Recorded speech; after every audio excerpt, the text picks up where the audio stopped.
Welcome to Loveland Products in Greeley, Colorado, and thank you for watching this short video. Your safety and the safety of our facility is our #1 priority. Please ensure you adhere to these 3 key principles in order to stay safe at all times. Additionally, as part of your safety orientation, you will be asked to review and sign an orientation sheet, indicating you've been informed about the site layout, hazards in your potential work area, and other safety rules and regulations. All visitors are required to sign in at the front desk when entering the facility in order to aid first responders in case of an emergency. You must also sign out at the front desk for us to know that you have left the premises. This process must be repeated every time you leave and return to the facility.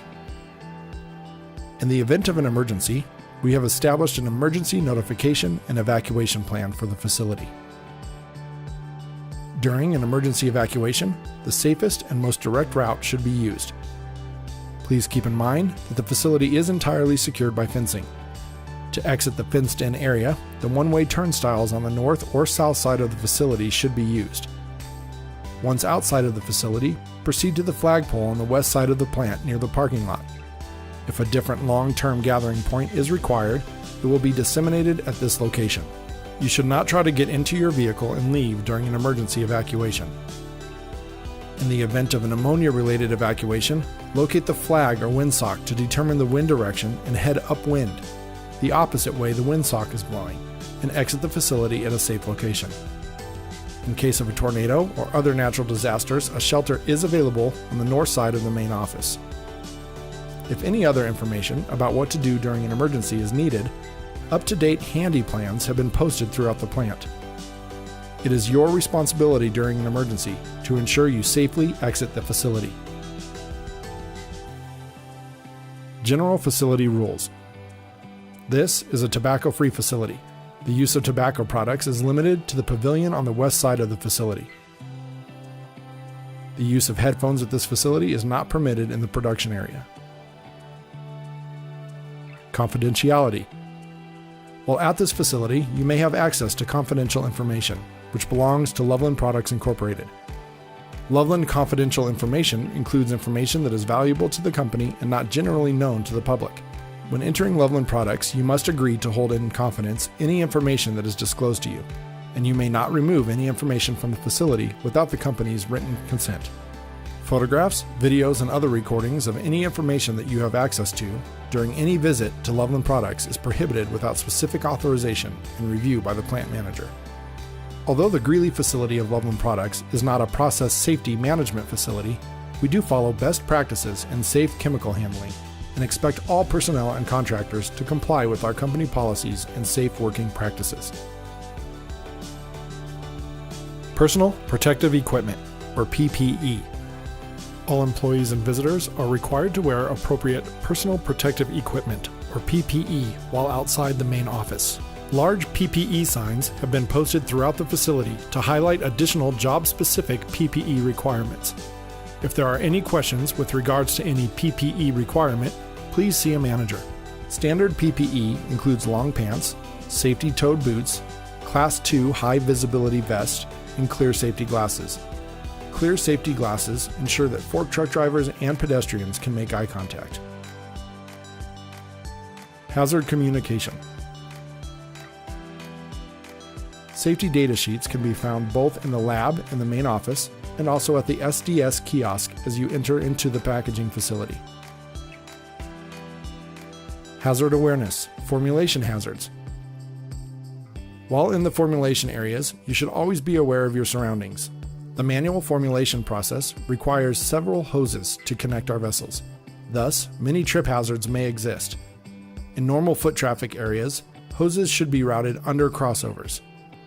When walking in this area, you should be aware of toter and fork truck traffic. Please ensure that you make eye contact with the operator to ensure that he or she sees you. Packaging and warehouse. In our packaging and warehouse department, there is moving machinery. Please keep your hands, feet, hair, and loose clothing away from these machines at all times. Stay clear of our filler machines while they are in use to avoid any unintended splashes. Forklifts are active in the packaging and warehouse department, similar to formulation. Be aware of your surroundings and make sure to pay attention in order to remain safe around these vehicles. Watch for blue lights. If you see a blue light, then make sure you locate the forklift and be aware of the precautions you must take. There are designated walkways, indicated by yellow rails and green pedestrian boundaries on the floor. It is expected of you to remain inside these walkways whenever possible. But be aware at times forklifts will cross into the designated walkways. Red zones are designated to separate pedestrian and forklift interaction. When a forklift is in the area, you must not cross into the red zone until the fork truck has vacated the red zone.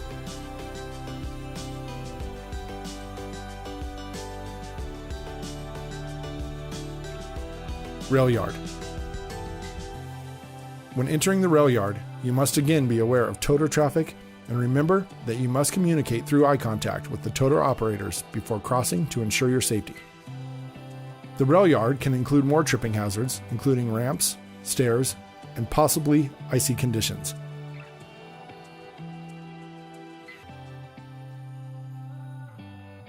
Thank you, and please remember to follow all safety regulations. Your family and loved ones are counting on it, and so are we. Additional contractor information. LPI uses a process of safe work permits to ensure personal safety at the site. These permits are hot work, working at height, electrical work, lockout tagout, line break, excavation, and confined space. Hot work permits are utilized anytime a process can generate a spark or flame. Examples include welding, grinding, cutting, torch, weed burners, riveting, and more. In addition to the requirements listed on the permit, a separate fire watch is required for 30 minutes after hot work is completed. Working at height. In general, working at height permits are required anytime your feet are above 4 feet off the ground. At a minimum, a harness and self-arresting lanyard will be required. Electrical work. Electrical work, which can only be done by qualified individuals, also requires a permit anytime working on voltages greater than 120 volts of alternating current. Lockout tagout. Lockout tagout is used to remove or isolate all sources of energy to equipment prior to working on that piece of equipment. Contractors are not allowed to lockout tagout any LPI equipment, but will be required to place their lock on the equipment or lockbox once the equipment has been locked out and paperwork completed. Line break. When breaking into a piping system, certain chemicals will require a line breaking permit. If working on a system, please see a manager to inquire if a line break permit is required. Excavation. Anytime you may need to do any excavation, you are required to obtain a permit. Confined space. Confined space permits are required anytime when entering a confined space. All confined work is labeled at the facility, and all spaces are considered permit-required spaces. Examples include formulation tanks, packaging tanks, storage tanks, scale pits, and rail cars. For all confined space work, a harness and a retrieval rope will be required on the entrant at all times. Additionally, continuous air monitoring is required. This concludes the safety video. If you have any questions, please ask, and remember to follow all safety regulations.